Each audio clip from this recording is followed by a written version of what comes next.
Pihak kepolisian mendatangi kediaman tempat Rizky Bilar diduga melakukan kekerasan dalam rumah tangga, KDRT, terhadap Lesti Kejora, Senin, tanggal 3 Oktober tahun 2022.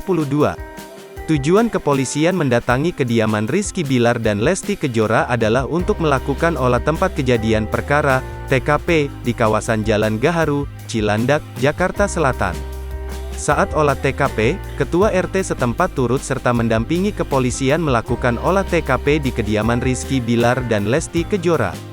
Tadi lama juga TKP yang di atas ya, sama polisi juga, ungkap Ketua RT, Yeni, saat ditemui Grid ID di kawasan Cilandak, Jakarta Selatan, Senin, tanggal 3 Oktober tahun 2022.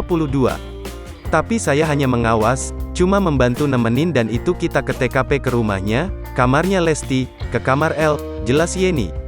Selain Ketua RT, kakak Rizky Bilar juga ikut serta mendampingi olah TKP saat itu. Saat olah TKP berlangsung, Yeni membeberkan bahwa Rizky Bilar justru meninggalkan rumah.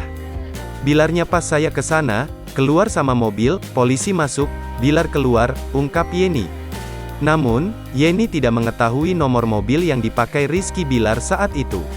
Pakai mobil putih, tapi nomornya saya kurang hafal, ucap Yeni.